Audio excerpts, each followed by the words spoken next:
Madame, Messieurs, bonsoir. Encore une nouvelle fois, je vous dis merci de demeurer fidèle à la 45 de BMTV, Business and Market Télévision. Vous le savez, c'est la télévision qui est exclusivement réservée aux réseaux sociaux.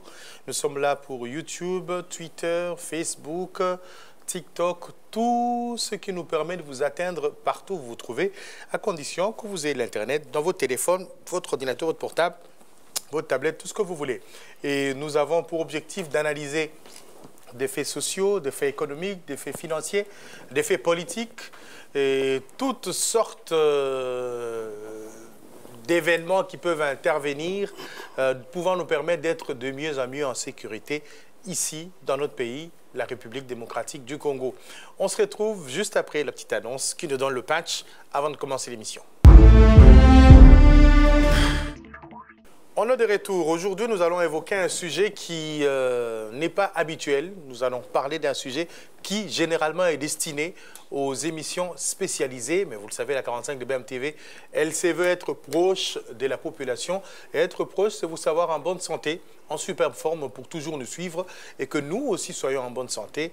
Mais il y a un problème qui mine la République démocratique du Congo, même la planète ces derniers temps. Ce problème est lié à une maladie que nous pensions être réservée aux autres, mais elle est devenue nôtre aussi ces derniers temps. Il s'agit du cancer. C'est quoi le cancer? Qu'en est-il? Pourquoi les hommes sont aussi et surtout interpellés par l'existence de... Je ne sais pas, on va nous dire ce que c'est. C'est un cancer, en tout cas une pathologie, une maladie, je ne sais pas ce qu'on va dire. Mais nous aurons l'occasion d'en savoir plus juste après ce reportage. De plus en plus, on en parle dans le monde. D'ailleurs, le mois de novembre consacré à la sensibilisation liée à cette maladie, à savoir le cancer de la prostate. À l'échelle mondiale, le cancer de la prostate est le deuxième cancer le plus fréquent chez l'homme après le cancer du poumon, avec 1,4 million de nouveaux cas estimés en 2022, selon Globocan. En 2020, le chiffre dit que son incidence est plus élevée dans le pays développé, mais augmente aussi dans le pays en développement. Il apparaît que le taux de mortalité par cancer de la prostate varie du simple au triple selon les régions européennes. La Suède apparaît comme les pays les plus touchés. Ces cancers est le cancer le plus fréquent chez les hommes. Il représente à lui seul 25% dans la population masculine, touchant chaque année en France par exemple près de 60 000 personnes et à l'origine d'environ 8 000 décès. On estime que 1,5 million d'hommes reçoivent un diagnostic de cancer de la prostate chaque année. Selon certaines études, les hommes noirs d'ascendance africaine ou caribéenne. De retour sur ce plateau, on va avoir le plaisir d'accueillir ici, sur ce plateau, le professeur Gabriel Ntsakala. Il est spécialiste en santé et expert en communication pour la santé. Professeur, je vous dis bonsoir. Bonsoir, bonsoir Blaise. Merci d'avoir répondu à notre invitation. On ne le présente plus. De fois, on a du mal à se dire si c'est un journaliste ou... c'est vrai, il a été présentateur d'émissions, l'une des émissions les plus suivies et les premières émissions en santé, ici en République démocratique du Congo, mais il a voulu poursuivre son domaine des prédilections qui est effectivement la santé, mais aussi le corps enseignant, puisqu'il est la recherche, puisqu'il est professeur, mais il reste toujours expert en communication pour la santé et il va nous aider à mieux pénétrer certaines questions. Et il est de ces questions de base. Professeur, c'est vrai qu'on commence à entendre parler du cancer de sein, justement grâce au mois d'octobre, l'octobre rose. On a vu les différentes équipes de football, les différents programmes de télévision, les différentes conférences, les thèmes, ainsi de suite. On parle du cancer du sein, ainsi de suite. Mais il y a encore d'autres fléaux. On est entre le mois de décembre, c'est un mois qui a une autre coloration. Oui. Le mois de novembre, voulais-je dire. C'est le mois de novembre, je crois, il est bleu. Il est bleu. Voilà.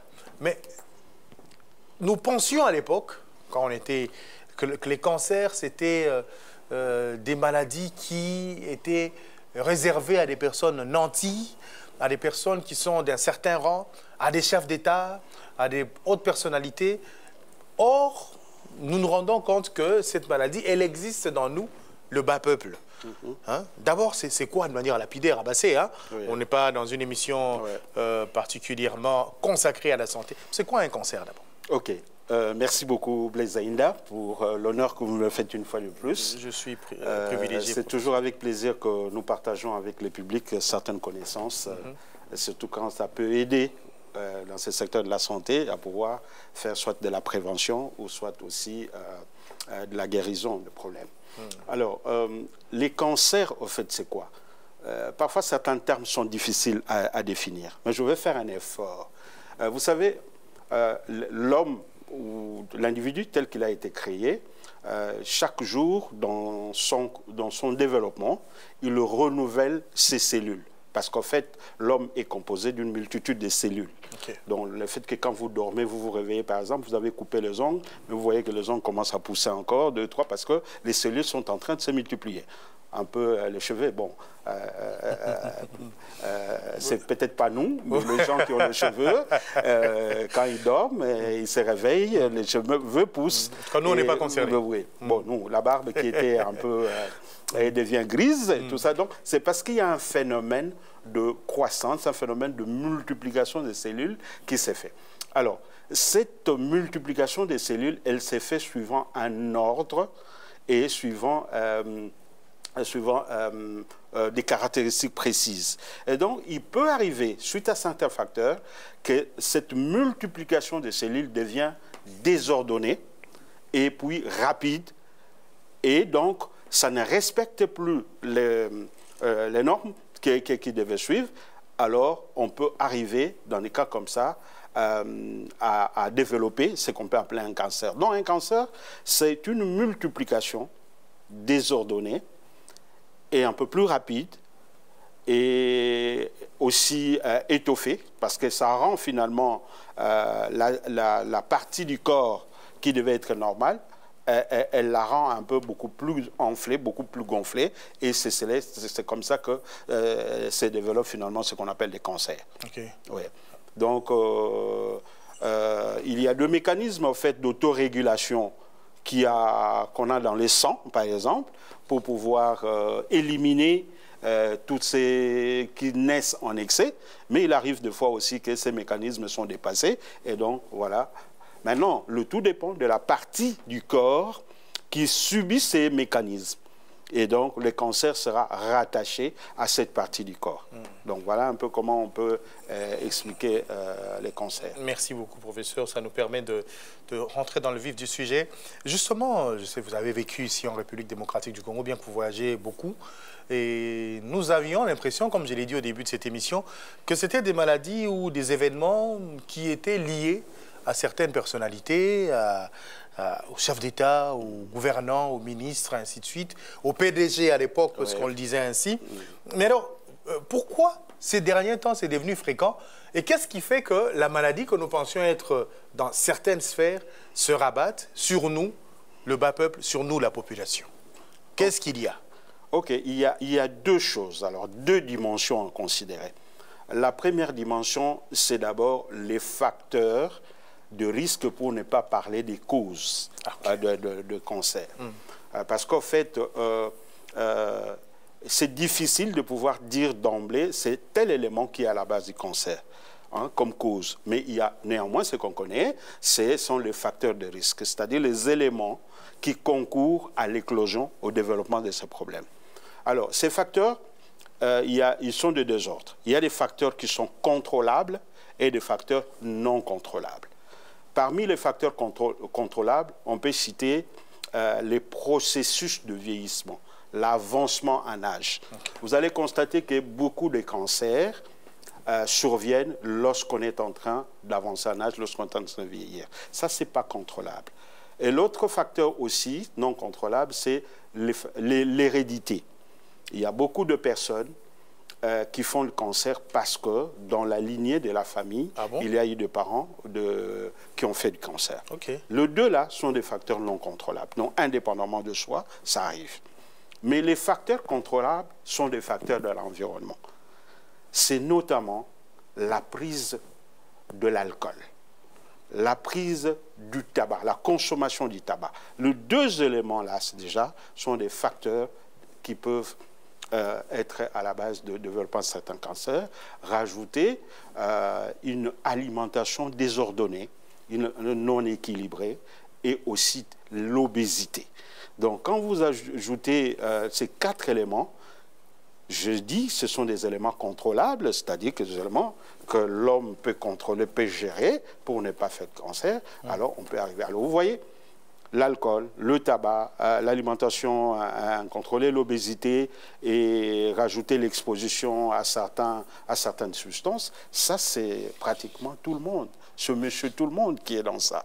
C'est ce qui fait que c'est compensé autrefois, ne concernait qu'une catégorie de gens, se retrouve aussi chez tout le monde.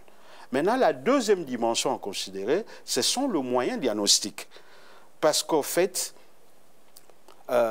l'accès aux soins, chez nous, on a connu un peu une évolution maintenant. On n'avait pas beaucoup de centres spécialisés qui pouvaient parfois poser des diagnostics pour certaines maladies assez spécifiques comme le cancer. Et du coup, beaucoup de personnes mouraient de cancer ou développaient des cancers, mais sans qu'on puisse donner l'étiquette de cancer à leurs affections. Maintenant, aujourd'hui, avec l'évolution de la technologie, avec les développements des structures de formation sanitaire qui ont acquis beaucoup d'appareillage aujourd'hui, l'échographie a été domestiquée, aujourd'hui les scanners, au moins les Congolais moyens peuvent le faire, et puis l'IRM, et d'autres méthodes d'investigation, ce qui fait que, bon, on commence maintenant à donner l'étiquette de cancer à toutes ces pathologies. Donc, d'une part, ces facteurs qui sont des facteurs de tout le monde, de manière générale, et d'autre part, les développements de moyens diagnostiques font qu'aujourd'hui, maintenant, on commence facilement à voir les cancers et identifier les cancers, et partout. Alors qu'ailleurs, autrefois, il fallait attendre d'être dans une clinique ou dans les cliniques universitaires pour pouvoir diagnostiquer les cancers, alors qu'aujourd'hui, avec certains moyens, on peut les diagnostiquer déjà dans un centre de l'art du quartier. Très bien. Donc voilà un peu tout cela qui ça nous permet de comprendre au fait ce qui s'est passé et que nous n'arrivions pas à appeler les chats en son temps par son nom. Alors, je voudrais savoir aussi, parce que je suis dans un échange pédagogique avec vous, est-ce que il y a des cancers qui sont propres aux hommes et des cancers qui sont propres aux femmes? Déjà au mois d'octobre, ici, on a parlé d'octobre rose, on parlait du cancer du sein. Je pensais qu'il n'y avait que des femmes qui peuvent avoir des cancers de sein, mais j'apprends qu'il y a aussi des hommes qui peuvent avoir des cancers de sein. Alors, expliquez-nous un peu, il y a des cancers propres ou exclusivement réservés aux hommes et d'autres exclusivement réservés aux femmes, ou ça peut aller dans les deux genres? Ok, merci beaucoup. Ce qu'il faut comprendre, que les cancers se développent au détriment d'un organe du corps. Ok? Donc, il n'y a pas un cancer qui est dans le vide. Le cancer, il est rattaché, à, comme je définis, c'est le développement désordonné des cellules d'un organe et qui va se transformer en cancer. Et donc, déjà, on peut partir de toutes les parties du corps humain, on peut trouver un développement désorganisé d'une partie de ces organes-là, et tous ces organes peuvent vous donner des cancers. De la tête aux pieds, par exemple, on peut, en entrant déjà dans la tête, on peut avoir un cancer du cerveau, tu vois, au niveau des organes du cerveau. Et quand on sort de la tête sur le visage, on peut avoir un cancer des yeux. Et on peut avoir un cancer du larynx. À l'intérieur de la bouche, on peut avoir un cancer de la langue. On peut avoir un cancer, quand on descend dans les voies respiratoires, on peut avoir un cancer de la trachée, cancer du poumon. Et dans les voies digestives, on peut avoir les cancers de l'œsophage, les cancers de l'estomac, cancer du pancréas. On peut arriver au cancer des intestins, dans du côlon. On peut avoir des cancers de la peau, et on peut avoir des cancers des os. On peut avoir, oui, des cancers des os, ça existe. On peut avoir des cancers au niveau de plantes des pieds. Vous voyez? Donc, toutes les parties du corps peuvent faire développer un cancer. Cependant, il y a des parties spécifiques, pour répondre à votre question, qu'on ne retrouve que chez les hommes et qu'on ne retrouve que chez les femmes. Et donc, les parties liées à la différenciation de sexe, les parties génitales. On a les cancers de l'utérus, qu'on ne trouvera pas chez les hommes. Et on peut avoir le cancer de la prostate qu'on ne trouvera pas chez les femmes. Par contre, le cancer des seins, les hommes et les femmes ont des seins. Et donc, on peut avoir un cancer des seins. Mais c'est vrai, ce qu'il faut noter, c'est que la fréquence, elle est plus accrue chez les femmes que chez les hommes. Et la proportion est de 90 contre 10, donc 90 contre 10. Donc 90% des cancers, donc sur le 100% des cancers des seins, on peut retrouver 10% chez les hommes. Mais l'homme n'allait pas. L'homme, il n'allait pas. Il a le sein pour un homme. Il ne sert à rien, en fait. Mais bon, c'est quoi cette histoire? Bon, en fait, ce n'est pas seulement l'allaitement. C'est vrai que l'allaitement, c'est un facteur de protection des cancers des seins. Mais c'est beaucoup plus la matière, la composition des seins avec les petites cellules qui sont autour du sein. C'est ce qui peut faire l'objet de développement d'un cancer. Très bien. Ça, c'est rarissime, mais on en trouve. Vos explications sont très bonnes et ça me permet d'avancer dans cette émission. Mais justement, parlons de nous. OK. Nous, quand je parle de nous les hommes. Nous sommes au mois de novembre. OK. Mois de novembre, novembre bleu, parce que nous avons un cancer qui nous écume, nous les hommes, c'est les cancers de la prostate. Et il apparaît clairement que beaucoup d'hommes sont soumis à cette situation qui cause beaucoup de dégâts. Ça fait très mal. J'ai déjà rencontré des personnes qui souffrent de cancer de prostate, qui se font opérer de ces cancers, ainsi de suite. Des fois, ça réussit, des fois, ça ne réussit pas.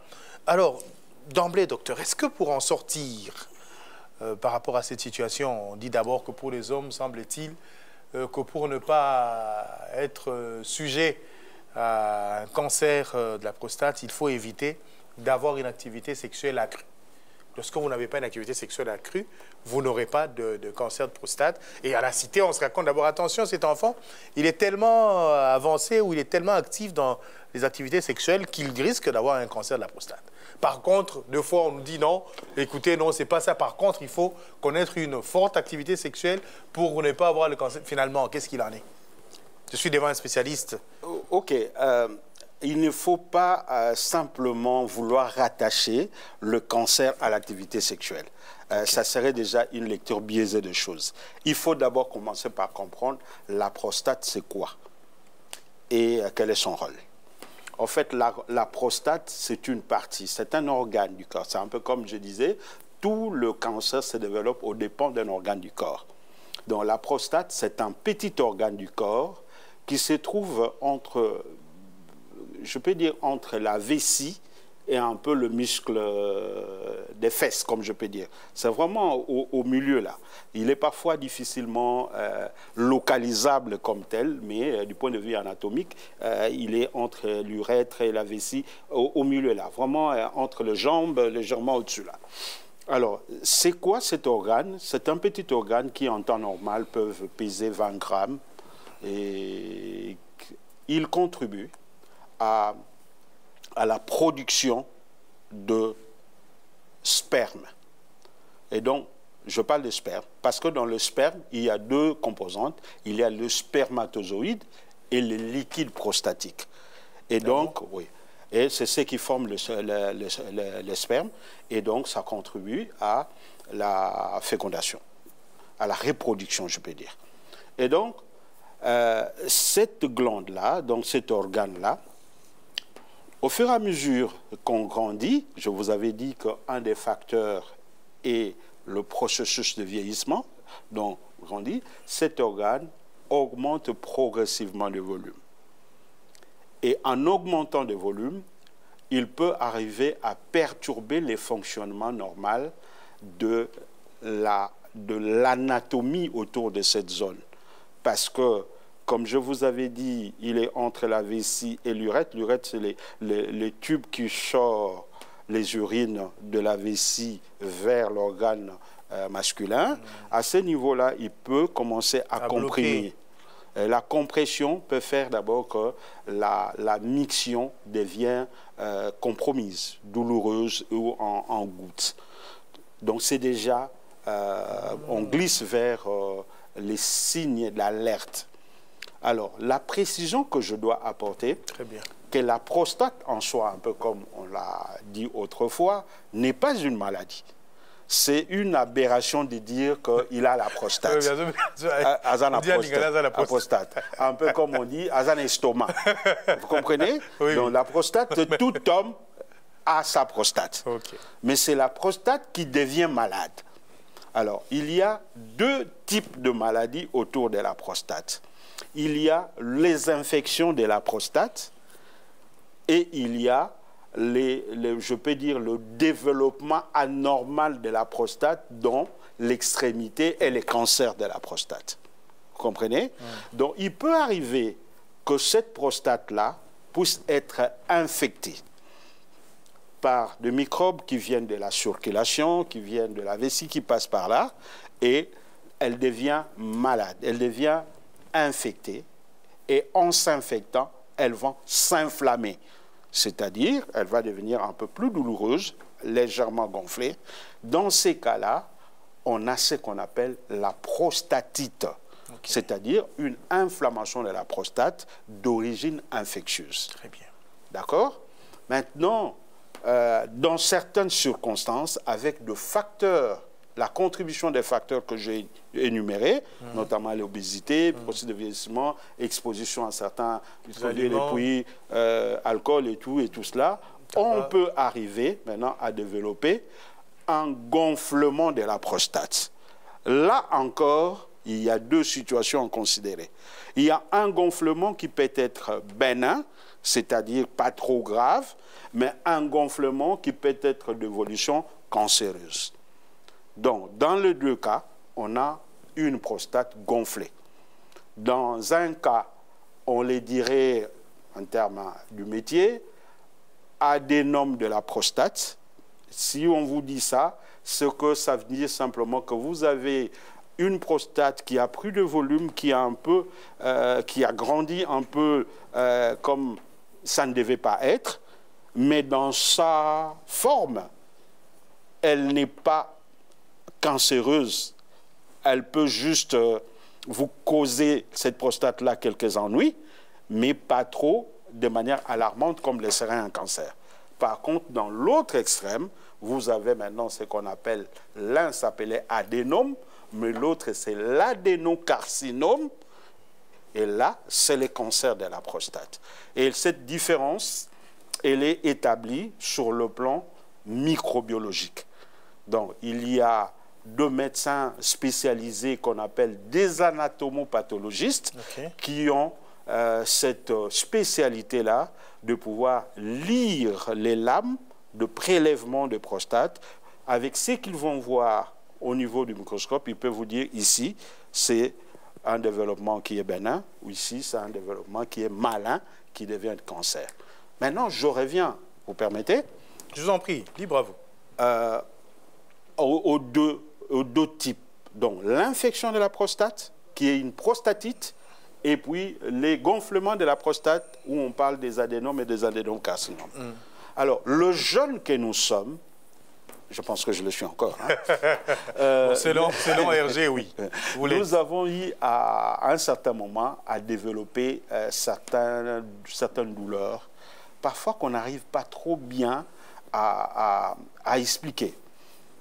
Une douleur qui commence entre les jambes, parfois il y a une irradiation vers le dos, parfois même pour s'asseoir on a très mal, et dans la plupart des cas, on l'a qualifié de potalibum.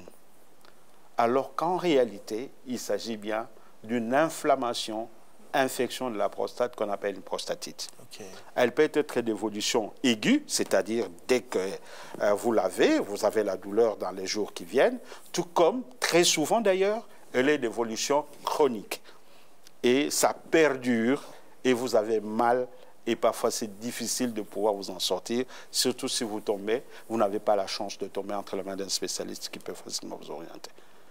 Par contre, les autres, le gonflement de la prostate, c'est d'examen en examen jusqu'à la chirurgie pour pouvoir l'enlever. Et si... L'enlever? Oui, la prostate, non. Quand ça gonfle de volume, à ce niveau-là, on peut faire des cures chirurgicales pour enlever la prostate qui devient gonflée.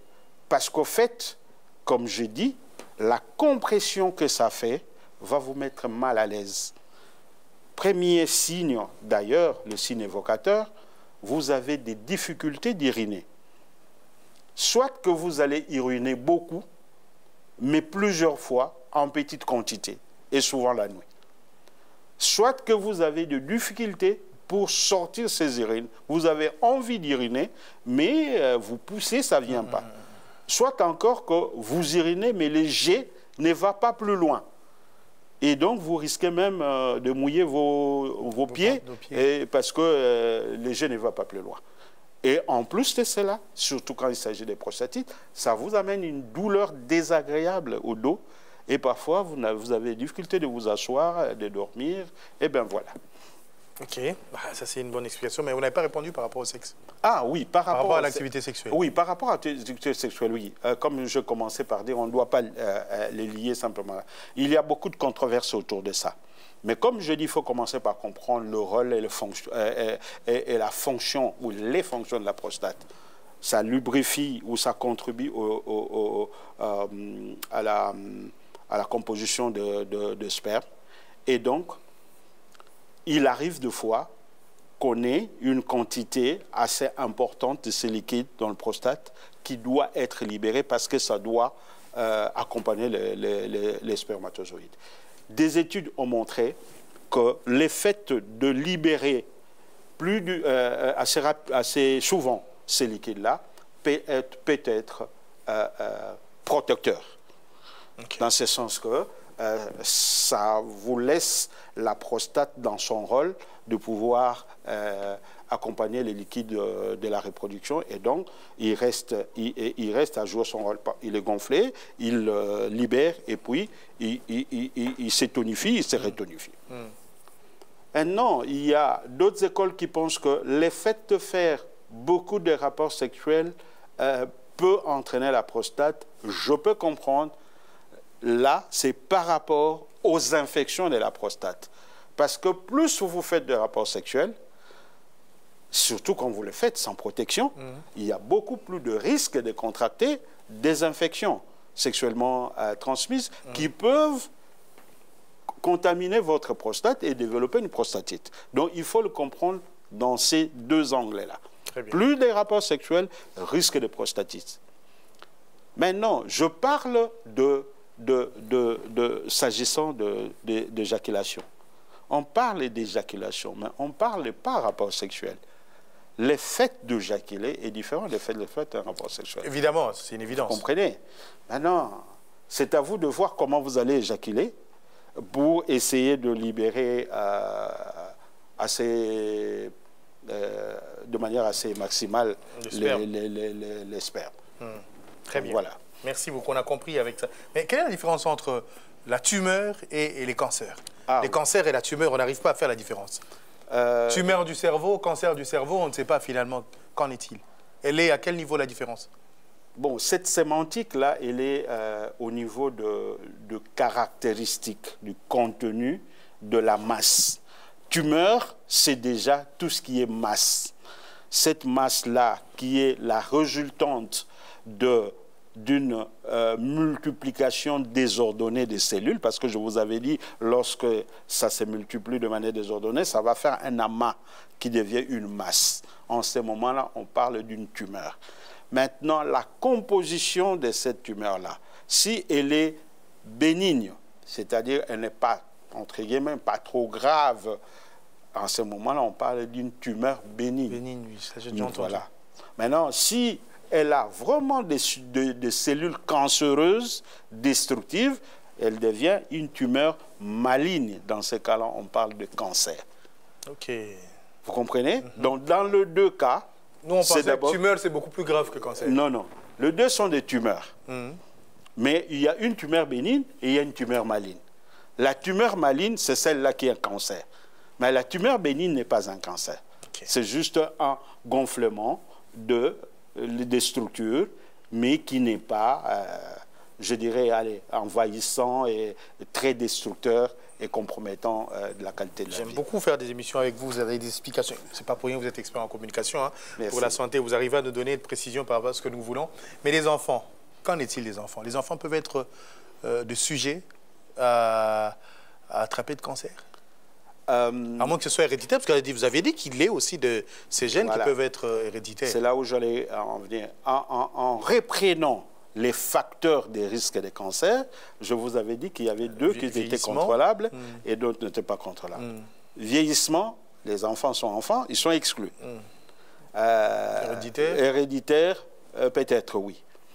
Mais les autres facteurs contrôlables, l'alcool, les enfants ne sont pas là, les tabacs, peut-être pas, obésité, régime, oui.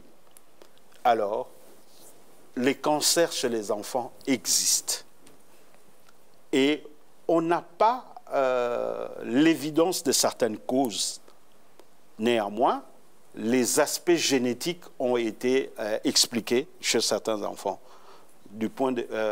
Cela serait simplement dû à la perturbation génétique chez certains enfants et qui font que, malheureusement, beaucoup d'enfants font les cancers.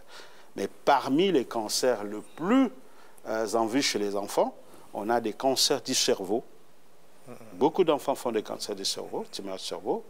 On a des cancers des yeux, malheureusement, les rétinoblastomes. On a des cancers de reins, de néphroblastomes. On a des cancers du foie chez les enfants. Et aussi, quelquefois, beaucoup plus, j'allais oublier, des cancers de sang, les leucémies chez les enfants. Beaucoup d'enfants font de cancer du sang, les leucémies. Et aussi, associé à la malaria, il y a une forme de cancer qui intéresse plus la région sous-mandibulaire. La caractéristique de cette tumeur, jusque-là je parle de tumeur, pas vraiment de cancer, mais un gonflement qui désarticule l'architecture même de dents et de la mandibule, on appelle ça la tumeur de Burkitt. C'est un peu sorte, entre guillemets, une tumeur de malpropreté. Dans les régions où on a plus de la malnutrition et on a de la malaria, très facilement certains enfants développent cette tumeur qu'on appelle la tumeur de Burkitt, avec un avantage qu'avec les traitements, ça fond comme de la glace et puis facilement on retrouve l'architecture normale. Une question avant que je n'arrive à celle que je voulais vous poser, parce que nous sommes en train d'arriver pratiquement à la fin, au terme de cet important échange. Est-ce que vous, les médecins, professeurs, oui, vous donnez les enseignements vis-à-vis de ceux qui sont médecins et qui doivent exercer, est-ce que nous avons suffisamment de spécialistes pour traiter ou opérer des chirurgies sur des cas de cancer? Déjà que vos spécialisations, ça coûte très cher, trop cher même, je peux le dire ainsi, que ce soit ici ou à l'étranger. Mais est-ce que la République démocratique du Congo dispose d'experts en la matière? Alors, très bonne question, parce que la prise en charge du cancer est multidisciplinaire. Il faut d'abord ça. Je vous avais dit que c'est des tumeurs qui se développent aux dépens d'un organe. Donc, il faut déjà le spécialiste qui traite cet organe-là. C'est lui le premier qui est en contact avec le patient qui suspecte avoir le cancer. Si c'est dans la tête, c'est un neurologue. Si c'est dans la gorge, c'est un oreille. Si c'est le foie, c'est un... interniste, c'est pas de médecine interne, tout ça. Voilà, vous comprenez, c'est d'abord ces spécialistes-là. Maintenant, pour mettre l'étiquette qu'il s'agit d'un cancer, il faut l'aide de l'imagerie et de l'anatomie pathologique. L'imagerie, c'est aussi de la spécialité. C'est soit que ça sera une échographie, mais qui ne va pas trop vous avancer, soit que c'est un scanner, soit que c'est un IRM. OK? Donc, maintenant, une fois qu'on a posé, on a des suspicions, il faut confirmer. Le petit morceau de tissu doit être prélevé pour être lu au microscope par les spécialistes de l'anatomopathologie. Donc, ça fait déjà la troisième spécialité. Maintenant, dans les traitements, il faut qu'on enlève cette masse-là le plus tôt possible. Il faut un chirurgien spécialisé dans la branche ou dans le domaine. Et quatrièmement, il faut traiter. Et les traitements, c'est soit un traitement de la radiothérapie, de la chimiothérapie ou de l'hormonothérapie. Donc, c'est des traitements assez coûteux et en plus de ça, c'est spécifique, spécialisé, qui demande des spécialistes de tout cela. Voilà pourquoi la prise en charge de cancer pose problème, vrai problème de santé publique, et il fallait que vraiment que le gouvernement puisse mettre un accent particulier, un paquet. Heureusement, chez nous, il y a eu une organisation déjà depuis quelques années d'un centre national des cancers qui a été installé avec l'initiative qui était d'abord un peu des scientifiques, mais qui est appuyée quand même par le ministère de la Santé aujourd'hui. Et il y a même un partenariat avec une firme qui est en train d'appuyer les traitements gratuits de cancer à la République démocratique du Congo, dont la clinique Ngalema est un des centres. Ah bon? Beaucoup de gens ne connaissent pas cette information. Merci de l'avoir livrée. Parce que généralement, à la cité, quand il y a ça, les gens se mettent en alerte, ils se disent que c'est fini. Mais est-ce qu'on guérit définitivement d'un cancer? Ça dépend. Dans 80% des cas, c'est des personnes qui viennent à l'étape avancée de la maladie. Parce que d'abord, nous n'avons pas la culture de check-up et nous avons, même quand on est de bonne foi, il faut payer pour aller consulter. Et donc, face à toutes nos priorités de survie, parfois, on néglige. C'est déjà un problème. C'est déjà un problème. Mais les cancers qui sont diagnostiqués plus tôt, cela dépend aussi de leur localisation, peuvent facilement guérir, c'est notamment les cancers des seins, les cancers de la prostate qu'on a évoqué là aussi, sont des cancers qu'on peut facilement, pas facilement, mais qu'on peut guérir. Et puis quelques leucémies aussi. Aujourd'hui, on a un grand médecin de la ville, qui est d'ailleurs professeur d'université aujourd'hui, qui s'en est sorti très bien avec un cancer du sein, un cancer de sang, leucémie, et il témoigne. Et c'est pour cela d'ailleurs qu'il est lui-même lancé dans la lutte contre les cancers. C'est un des présidents d'ailleurs, je crois, de la lutte contre les cancers. Et c'est quelqu'un qui témoigne. Et si ça vous intéressera un jour de l'inviter. Grâce à vous, je l'aurai sur ces plateaux et ce sera un plaisir. Oui. Alors, juste avant de terminer, avant que vous ne fassiez de recommandations au public, quel est le... Parce qu'on parle de nous, hein, c'est quand même notre mois. Hein. Oui. Mesdames, excusez-nous, c'est le novembre bleu. L'eau, quel est le pouvoir de l'eau vis-à-vis de ce qu'on appelle prostate? Ah oui, que la prostate se trouvant autour de la région, autour de la vessie, plus vous prenez de l'eau, la vessie gonfle, donc vous faites une petite compression. Et donc, il faut absolument garder aussi votre fonction rénale aussi importante. Donc, il faut s'hydrater normalement. Et ça... Normalement, c'est-à-dire combien? Vous dites, vous, les médecins, vous le dites comme plus ou moins 3 litres? Bon, à l'extrême, c'est 3 litres, mais en moyenne, on est entre 1,5 et 2 litres d'eau par jour. Oui, mais la bière est composée à 80% aussi d'eau. On parle d'eau, on parle de l'eau, H2O, pure et saine. Okay. La bière, c'est de l'alcool, un des facteurs... non, on a dit consommer avec modération. Seulement, le problème de la modération dépend d'une personne. Elle est facultative. Elle est facultative. Donc, de l'eau, il faut en prendre constamment, surtout quand il fait chaud. Et puis, il faut vider sa vessie constamment. Il ne faut pas dormir avec des envies de faire pipi, simplement pour dire oui, nous avions cette force à l'époque quand on était petits. Oui, mais maintenant, ça ne marche plus. Non, ça ne marche plus. Il faut libérer. C'est la vieille, comme vous le dites. Et en plus, c'est ça, la prostate pousse. Parce que ce que je n'ai pas dit, c'est qu'à partir de 50 ans, que la prostate commence à augmenter de volume. Et d'ailleurs... Mais on nous dit que c'est une fatalité pour ne pas vous embêter, professeur. On dit que tout homme est sujet ou soumis à avoir un cancer de prostate. Non, pas forcément. Pas forcément. Je crois que c'est la mauvaise interprétation de l'exclusivité du cancer dans les genres masculins. Comme je dis, c'est un cancer qu'on ne retrouve pas chez les femmes, qu'on ne retrouve que chez les hommes. Et donc, pour dire que ce sont les hommes qui souffriront de cancer de la prostate, ça ne sera pas des femmes. Okay. Les recommandations au public, donc, professeur? Les recommandations, c'est d'abord, comme je dis, il y a deux facteurs qui sont des facteurs gérables de la survenue des cancers. C'est notamment la consommation de l'alcool et la consommation du tabac. Surtout les tabacs. Dans le tabac, vous avez le goudron, vous avez des substances cancérigènes qui sont énormes, importantes là-bas. L'alimentation, il faut qu'elle soit équilibrée, protéique, lipidique et glucidique. Il faut équilibrer, pas seulement foufou. Ça dépend de moyens aussi. Ça dépend de moyens aussi, mais dans le petit moyen, là, on sait équilibrer. Les ndunda, les matembele, tout cela, ça ne coûte pas trop cher. Et quand vous les mélangez avec un peu de poisson, même à tamoko... Il y a toujours un foufou qui doit être mis en avant-garde. Oui, parce que ce sont les glucides, effectivement. Il y a toujours, mais pas toujours foufou. Il faut aussi alterner un peu avec autre chose. Alors, il y a l'obésité qu'il faut éviter. Quand vous sentez déjà qu'il y a tendance à la prise de poids, il faut bouger. Il faut savoir bouger.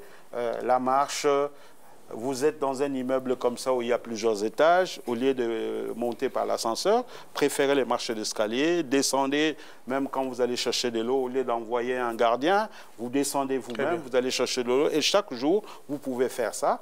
Et aussi, l'astuce que je donne toujours, aujourd'hui, avec les embouteillages, on reste très longtemps dans la voiture, mais alors, dès que vous arrivez à 500 mètres de votre maison, descendez, laissez les chauffeurs continuer, vous marchez pour arriver à la maison. Si vous n'avez pas de chauffeur, bon, vous pouvez les garder dans un premier temps dans un petit coin à la police là-bas, vous marchez, vous arrivez à la maison. Et avec le risque de trouver un petit bistrot. Non, mais bon, quand il sera 23 h, vous revenez chercher la voiture. Ou encore très tôt le matin, avant d'aller au boulot. Bon, si vous avez de l'espace, évidemment, dans la parcelle, faites 10 tours de la parcelle avant d'aller vous laver et puis aller au boulot. Mais souvent, c'est ce que j'allais vous dire, professeur, ce sont des recommandations que vous faites à vous qui êtes dans un milieu assez privilégié, mais il y a nous autres qui sommes dans, je parle au nom de la population, des cours communes où il y a 10 portes, il n'y a pas de problème. Faites les silicotis. Hein, au coin de la parcelle commune, faites le silicotis, le tour du quartier, et bien voilà, marchez 3 fois la semaine, transpirez. Si vous avez la force de faire ce qu'on appelle les pompages, faites 50 pompages chaque jour le matin, ça vous permet de récupérer quelque chose. Si vous allez vous laver dans les kikos, attendez pas que votre épouse vous amène le seau jusque-là. Prenez votre seau du coin jusqu'au coin et puis faites quand même des petits gestes qui peuvent sauver. Des petits gestes qui peuvent vous aider à être en mouvement. Évitez tout le temps d'être devant la télé, 3 heures, 4 heures, il faut bouger. Et ben voilà, donc c'est toutes ces astuces en termes de hygiène de vie qui peuvent vous aider à pouvoir réduire. Et la deuxième chose, c'est faire le dépistage. Je vous avais dit que le processus de vieillissement était un facteur de survenir. À 50 ans, allez vous consulter pour vous faire voir votre prostate, surtout s'il y a des signes d'appel. Vous urinez beaucoup la nuit ou bien vous avez quelques douleurs. Il y a un examen qu'on fait, qu'on appelle le PSA, donc antigène spécifique de la prostate. C'est cet examen-là qui est un peu un examen d'orientation. Donc, vous devez avoir une valeur normale entre 3 et 5 nanogrammes par décilitre. Mais il faut faire pipi combien de fois la nuit? Il faut uriner combien de fois la nuit, à la limite? Même une fois, 2, mais quand ça commence à se répéter 3 fois, il faut quand même que ça puisse vous inquiéter. 3 fois inquiétant? Non, 3 fois à la coup de la nuit, tout dépend. Est-ce que vous avez bu avant d'aller dormir? Ça, oui, mais si en temps normal... Parce que j'ai vu un de vos collègues médecins a dit qu'il faut peut-être... On vous dit qu'il ne faut pas boire de l'eau avant de dormir, mais lui encourage à ce qu'on prenne de l'eau avant de dormir, ainsi de suite. Vous avez souvent des études qui vous opposent. Bon, écoutez, c'est des choses qui ne sont pas trop compromettantes. Ce qui est vrai, c'est qu'il faut solliciter votre vessie pour que vous puissiez les libérer de temps en temps avec tout ce que vous... Il faut boire beaucoup d'eau. L'eau, c'est toujours bon pour la santé. Ça vous permet d'être hydraté tout le temps. Et puis, ça met votre système urogénital en mouvement. Donc, vous pouvez uriner, vous pouvez sortir plusieurs déchets qui sont dans le corps. Donc, là, c'est pas... Mais ça devient inquiétant lorsque ça commence à se répéter, parce que c'est un signe d'appel de plusieurs pathologies, notamment un diabète. Donc, il faut quand même savoir faire la part des choses. Merci beaucoup, professeur Gabriel Nsakana. Je suis très content d'avoir reçu ce plateau. Il est spécialiste en santé et expert en communication pour la santé. Nous l'avons eu pour la première fois, ce ne sera pas la dernière fois. Il est souvent apte à donner des explications beaucoup plus pédagogiques sur des choses que nous pensons être compliquées. C'est pour ça que la 45 de BMTV, Business and Market Television, s'est dit qu'il était vraiment important de l'inviter sur ce plateau pour qu'il nous parle de ce qui nous intéresse et de ce qui nous importe beaucoup. Très bonne suite des programmes chez vous et demeurez fidèles et abonnez-vous régulièrement à la télévision professionnelle sur YouTube BMTV. Au revoir.